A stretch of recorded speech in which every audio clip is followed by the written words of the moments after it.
أعوذ بالله من الشيطان الرجيم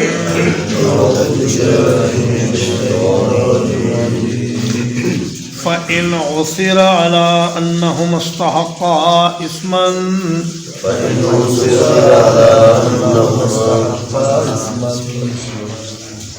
پھر اگر اطلاع پائی جائے کہ ان دونوں نے کوئی گناہ کمایا ہے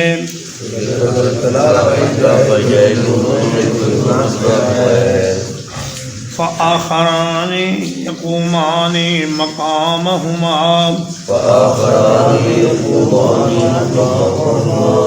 تو دو دوسرے گواہ ان کی جگہ پر کھڑے ہوں گے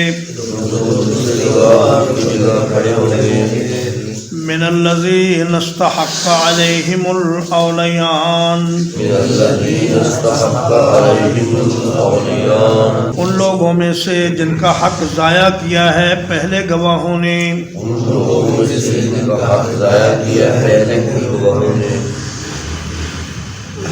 اثر یا سرو کا معنی ہوتا ہے کسی چیز کی اطلاع پانا، کسی چیز کی خبر پانا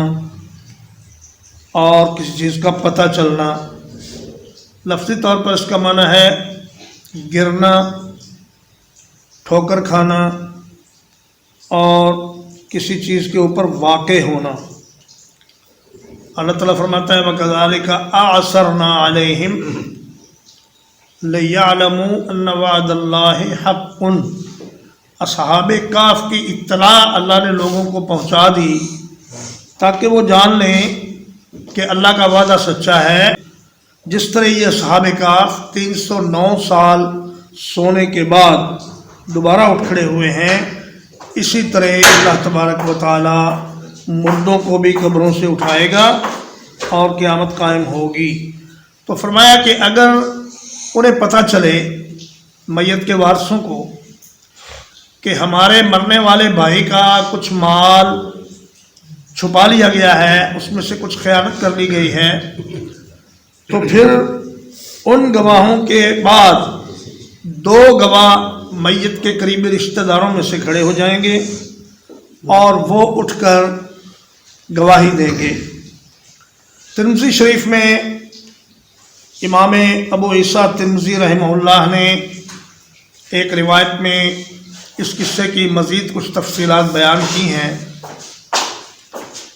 فرمایا کہ یہ جو آدمی سفر پر نکلا تھا اس کا نام تھا حدیل ابن ابی مریم، اور یہ مکہ مکرمہ میں رہتا تھا اور تجارت کرتا تھا۔ یہ شام کے ملک کی طرف سفر کر رہا تھا اور اس کے ساتھ تمیم داری اور عدی بن بدا، یہ دونوں جو اس وقت عیسائی تھے، بعد میں یہ مسلمان ہو گئے، تو یہ دونوں اس کے ساتھ تھے۔ ان کی موجودگی میں بدیر ابن ابی مریم کو وفات آ گئی۔ اس کا ارادہ یہ تھا کہ چاندی کا یہ پیالہ جس میں سونے کے نقش و نگار ہیں یہ شام کے بادشاہ کو پیش کرے اور اس سے تجارت کے سلسلے میں کچھ رعایتیں حاصل کرے اور کچھ مزید کاروباری مراعات حاصل کرے، لیکن اس کو راستے میں موت آ گئی اور اس کا یہ پیالہ ان دونوں حضرات نے چھپا لیا اور مکہ مکرمہ میں لا کر 1000 درہم کا بیچ دیا۔ حضرت تمیم فرماتے ہیں کہ یہ آیات میرے اور عدی کے بارے میں نازل ہوئی ہیں اور کوئی دوسرا آدمی اس کا ذمہ دار نہیں ہے۔ فرماتے ہیں جب پھر میں مسلمان ہو گیا تو 500 درہم اس میں سے میں نے لیا تھا اور 500 عدی نے لیا تھا، تو ہم دونوں نے وہ 500 درہم بدیل ابن ابی مریم کے ورثاء کو جا کر دے دیے اور اللہ سے معافی طلب کی کہ وہ ہمیں اس گناہ پر معاف کرے۔ تو فرمایا کہ اگر میت کے ورثاء کو یہ پتہ چل جائے کہ ان گواہوں نے میت کے مال میں سے کوئی چیز چرا لی ہے تو ان کی جگہ دو قریبی رشتہ دار میت کے کھڑے ہو جائیں گے اور وہ قسم اٹھائیں گے۔